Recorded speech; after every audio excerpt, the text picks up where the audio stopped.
Bienvenidos a Buena Salud. Esta mañana vamos a hablar sobre una novedosa técnica para tratar la fisura de labio y paladar, o más conocido como labio leporino. Por eso estamos con Percy Rosel Perry, cirujano plástico de la Fundación Smile Brain. ¿Qué tal? Buenos días, muchas gracias por su invitación. Muy buenos días. ¿En qué consiste? Primero, ¿por qué empieza o por qué se da esta malformación del labio leporino? Es multifactorial, en realidad hay varios factores involucrados. Se piensa que no es uno solo, se piensa que la deficiencia en la nutrición, algunas infecciones, algunos medicamentos que son tomados por las madres durante la etapa de gestación, sobre todo las primeras semanas, algún factor hereditario también, ¿no? Entonces, cuando se conjugan estos factores, aparece la fisura, ¿no? ¿Qué tipo de medicamento? Bueno, algunos anticonvulsivantes, por ejemplo, ¿Ya? que son usados para cuando tienen convulsiones, por ejemplo, algunos de ellos son, entre lo que se ha descrito, también el tabaco y el alcohol, curiosamente, se ha relacionado de alguna forma cuando es consumido por las madres durante las primeras semanas, sobre todo. Ahora, este problema tiene diversos niveles, supongo, ¿no? Generalmente es operado cuando son niños o cuando ya son adultos, dependiendo. Van a requerir un manejo bajo un protocolo. El protocolo demanda atenciones en diferentes edades. Esta deformidad labial, hay dos componentes, a veces solamente es labial, a veces es palatina, o a veces están ambos. La fisura labial, o el labio leporino, se opera a los 3 meses. Eso es casi un consenso, en la mayoría de centros especializados a nivel mundial lo tratan de esa forma. Algunos han intentado hacerlo más temprano, pero nuestra experiencia, y con que concuerda con la mayoría de centros en Europa y en Estados Unidos y en Asia, no es muy recomendable, es mejor hacerlo a los 3 meses. Y el paladar se opera alrededor del año. Ya. Ahora, ¿este tema es un tema meramente físico o realmente trae consecuencias más importantes, más riesgosas? Claro, para la persona? es complejo porque involucra a la familia, involucra los factores psicosociales. La posibilidad de rehabilitar a una persona existe en nuestras manos y la del equipo, porque es un equipo el que maneja todo esto. En esas condiciones, las posibilidades existen de hacer una buena cirugía de comienzo, un buen tratamiento, un buen control postoperatorio. Creo que la posibilidad de que se rehabilite la persona es bastante alta. De no ser así, todo ya es cuesta arriba. Cuando una cirugía es mal hecha de comienzo, va a demandar correcciones posteriores, muchas veces ya sin posibilidad de dar un buen resultado. ¿En el Perú hay muchos casos? Sí, se estima, ¿Porcentaje? nuestra incidencia es promedio a nivel mundial. En algún momento no hay muchos estudios, no se ha publicado mucho acerca de cuántos hay. Se habló de 1 en 1000 nacidos vivos. De cada 1000 que nacen, 1 nace afecto de esta enfermedad, de esta deformidad congénita, aunque se habla de 1 en 700 también, ¿no? Lo cual es un número elevado. Ahora vamos a hablar sobre esta novedosa técnica para tratar precisamente el labio leporino, porque es una técnica que sale de aquí del Perú, además, Sí, ¿no es cierto? A ver, sí, cuéntenos sí, un poco sobre nace un poco de la observación, un poco de la experiencia personal con manejando este tipo de patologías. La investigación para muchos médicos se convierte en una opción, ¿no? Dice, bueno, yo me dedico a la investigación. Personalmente yo creo que es una cuestión vital para el médico. ¿Por qué? Porque nos permite crear, nos permite mejorar nuestro trabajo. Si no, nos convertimos en imitadores.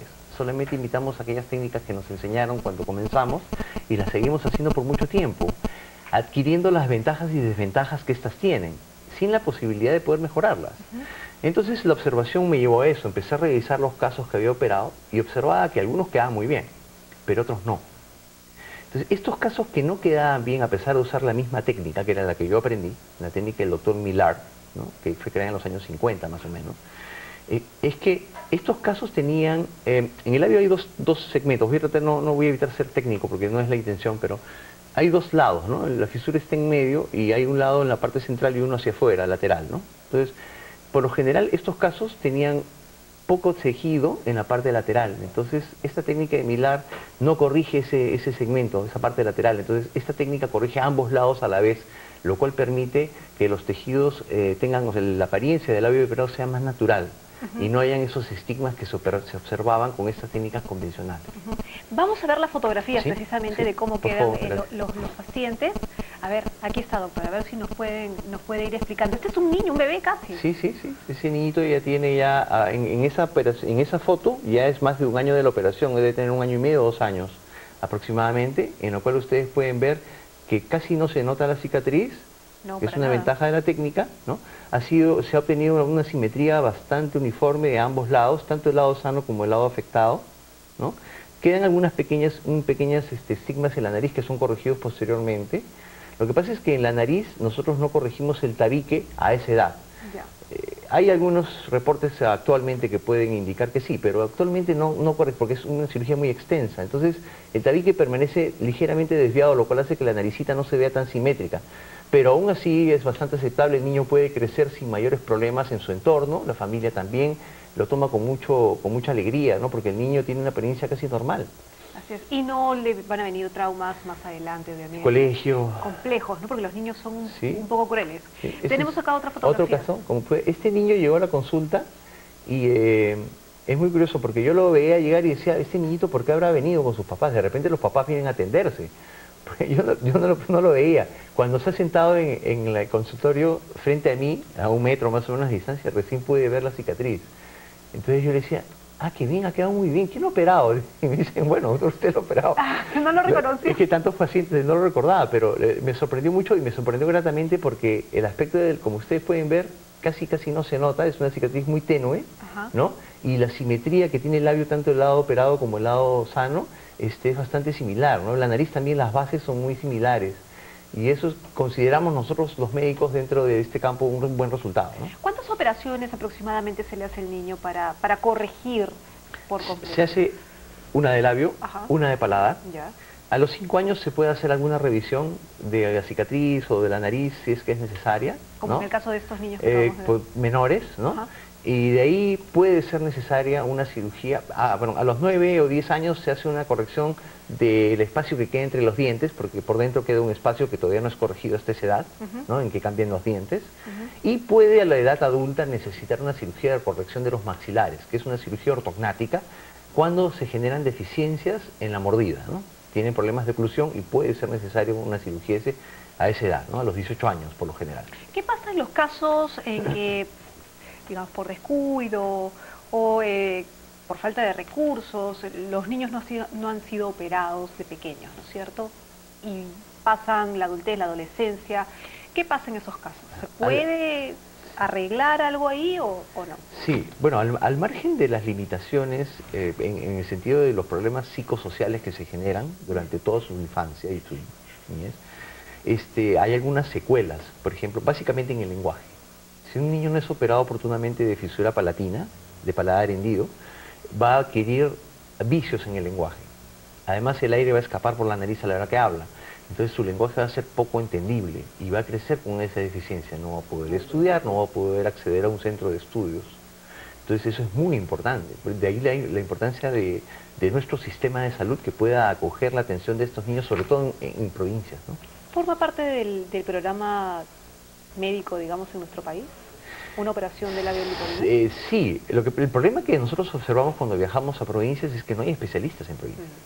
Entonces hay muchos grupos organizados con fines no lucrativos que viajamos a atender esta patología que está dentro de una fisura en el sistema de salud de nuestro país. Entonces el sistema de salud debería generar un programa que permita de manera organizada poder llevar el recurso especializado a estos niños en provincias o una manera eficaz de poder trasladarlos a centros que puedan atenderlos. Sí, todavía observamos ese tipo de deficiencia, ¿no? Debería mejorar ese Ahora, ¿cuánto cuesta aproximadamente una operación de este tipo o un tratamiento de este tipo? Bueno, un tratamiento en realidad es costoso en términos de que requiere un manejo individualizado, pero multidisciplinario además. ¿Qué implica? Implica, por ejemplo, la cirugía de paladar requiere que un terapeuta de lenguaje haga un trabajo de rehabilitación en el habla, ¿no? Lo mismo que las cirugías demandan la participación de un cirujano especializado y la participación, por ejemplo, de un anestesiólogo o pediatra. En esos términos podemos considerar que puede ser costosa. Una cirugía puede costar un rango de $2.000, $2.500, ¿no? En esos términos del manejo multidisciplinario, ¿no? Porque involucra a varios especialistas. Ahora, ¿se tiene proyectado en algún momento armar una, digamos, una especialidad más específica o ya existe? En cierta forma existe. En los Estados Unidos, un cirujano plástico cuando termina su entrenamiento tiene acceso a 4 subespecialidades, ¿no? Que por ejemplo la cirugía microvascular, que es la que está haciendo los trasplantes de cara en Estados Unidos actualmente. Y que acá también se ha hecho un trasplante de rostro que... Sí, se ha hecho una reconstrucción. Okay. Una reconstrucción, no es exactamente un trasplante facial, es una reconstrucción facial, muy meritoria de nuestros colegas. Hay especialidades de cirugía de mano, de cirugía craneofacial y estética. Son 4 subespecialidades del cirujano plástico. La cirugía craneofacial es la que se encarga de esto.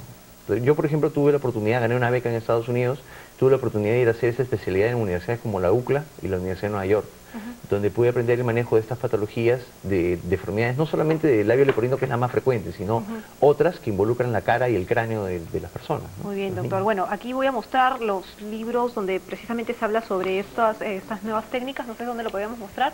Estamos viendo Cirugía de la fisura labial unilateral de Percy Russell Perry, y esto también, tratamiento de la fisura labiopalatina, programa Outreach en Lima, Perú.